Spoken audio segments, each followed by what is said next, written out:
So, as you probably can hear, it's raining outside. So I'm doing the breakfast underneath the vestibule of the tent right now. Yesterday was a great day, and today we're paying a little penance for it, I guess. But we haven't had rain in so long that I guess we're due for it. So we'll deal with Mother Nature and her cleansing of the forest today and resupplying all the water spots. But I'm at a great campsite. I did about 17.1 yesterday, which I was surprised because after the stop at the state park for the ice cream challenge and then the museum and then the shower, I didn't get going until I think it was about 16:30. But got out here and a nice site. Hungry Man's camped with me last night. The shelter, which is about 0.2 away, was packed, but there's a big campsite here, and there were a couple other tents that was set up when I arrived, and we have a water source right next to us, a great creek. So it's a good spot. Everybody's packed up wet gear, but such is life. Today at about 12 miles, I'll be going through the little town of Boiling Springs, and then about 8 miles later, the town goes on the edge of Carlisle. But there's a couple of hotels there. There's supposed to be a pretty decent diner. So we'll see. We'll see how things go for the day. But there's some stretches without water coming up as well. Coming up to some big rocks, and I think I'm gonna have to negotiate part of this, so I won't have the camera out for long. Yeah, I think these are the arrows Deb was telling me about. There's a blaze up there, so I'm going in the right direction. Thought I'd have to climb up between those two, but I guess I didn't. All right, so far so good. Might be a little bit of a squeeze going through here. If I can keep the camera going, I have to put it up. There we go. Yeah, it was a tight squeeze. Right, here's another interesting thing. I'm gonna keep the camera out for a few minutes here. Best I can. All right. Well, shit. Okay, I'm gonna put the camera in my pocket. All right, you heard that.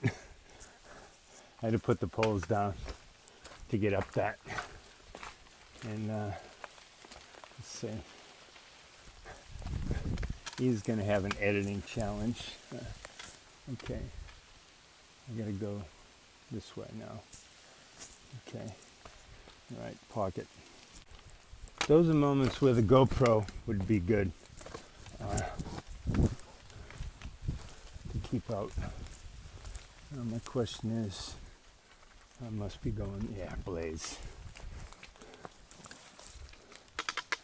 At least it's well blazed and they put arrows and stuff like that. My sister Deb told me there'd be some markers on the rocks, and sure enough there are. This is just a warm-up for the rocks in Pennsylvania. But they're not coming for a while, but we'll see. All right, so that was a pretty interesting point, and I came through unscathed, and I suspect I got some more coming because I see another arrow. Yeah, take you with me here, see if this survives the Panics editing or not. Big rocks, yeah, this is nice. Everything's wet this morning, so I'm being pretty ginger on rocks that I step on. But not too shabby. Some more rocks ahead.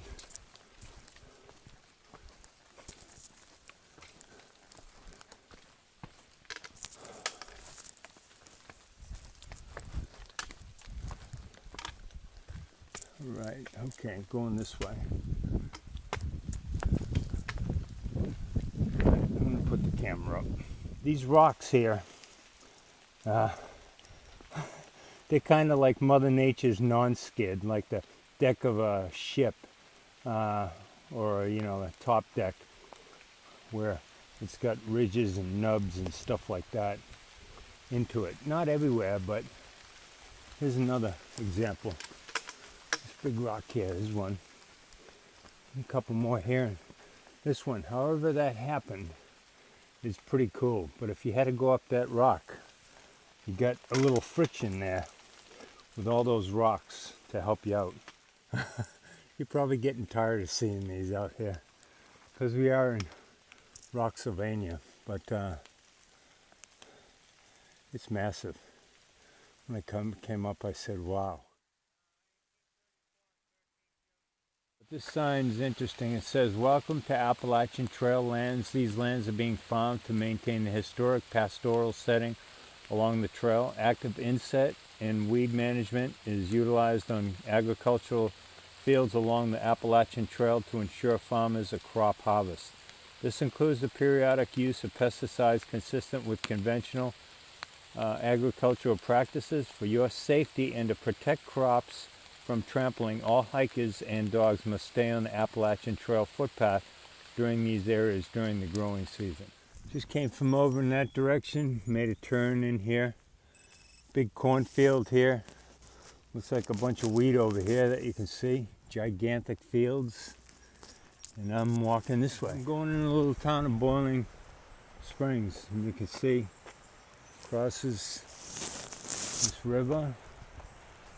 The ATC's got a regional office over here. And a couple of restaurants. Yeah, I'm going this way.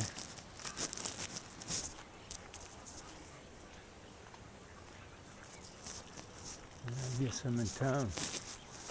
Right, the benches at Boiling Springs, Children's Lake. Says this place opened in 1904. Bunch of little ones there.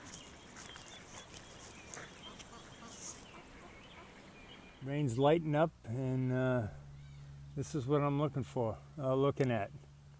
So I just left Boiling Springs. I got there, I don't know, 1 o'clock, 1:30. That was about 12 miles in. And stopped at the ATC regional office, which wasn't much. And saw a couple of thru-hikers that I had seen before. And I had met down south, so we just chit-chatting, G-Pack and B-Pack. And they're heading on to Carlisle, which is another 8 miles or so. So I got 7.5 left of this. And but I did go to the tavern there, and I met Tailgater. So we had a couple beers together. And then I went to an Italian restaurant and had a sandwich and a root beer. Now I'm hiking to get to Carlisle. I'm gonna get into either the Quality Inn or the Super 8. I just came off the trail right around where that post is. Now I've got to cross this little bridge. I'm going across the Pennsylvania Turnpike. And there's no sidewalk here for me to walk on. So that's the PA Turnpike right there. Good to see they put a sign there, at least to warn cars going that way. There's quite a sign right there.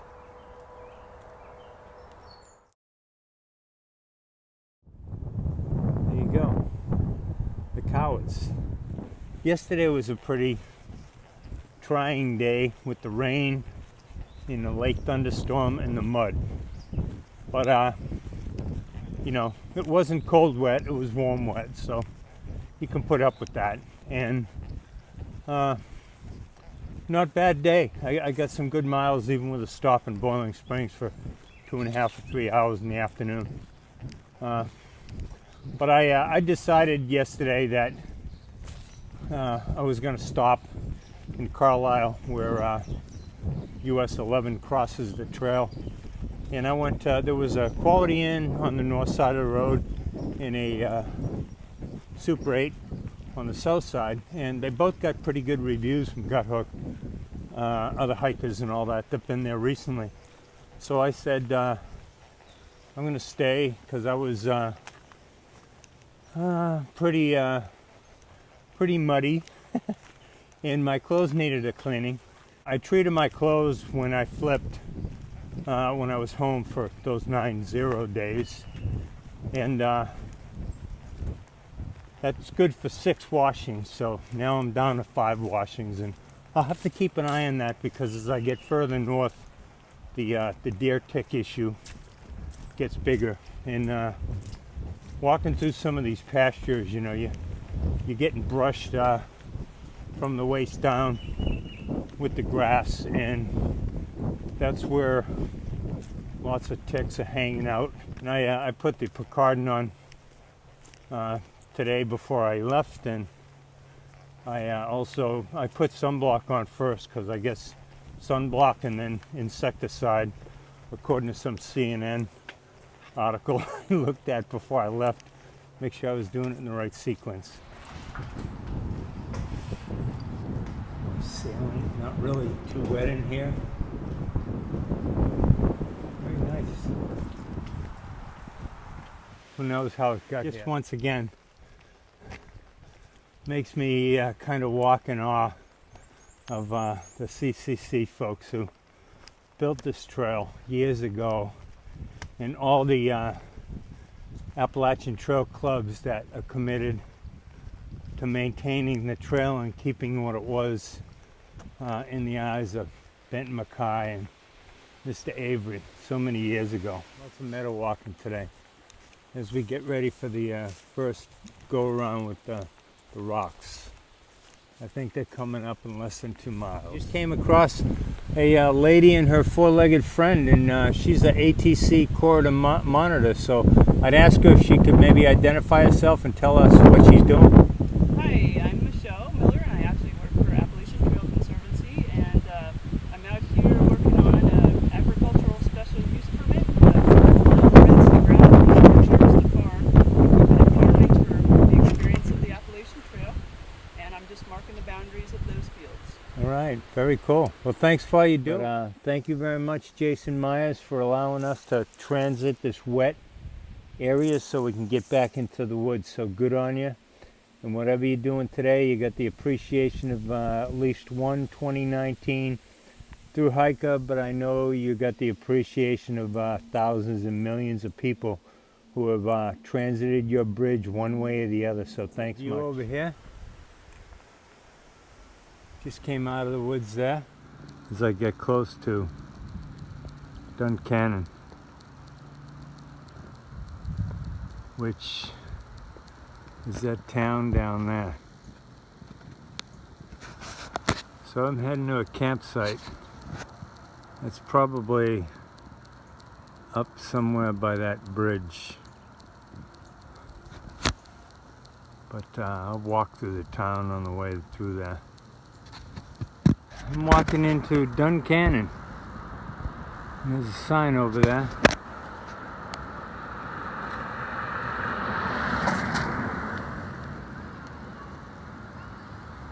Used to be something, Petersburg, renamed for the Duncan family. There's a hikers festival here tomorrow from 10 to 4.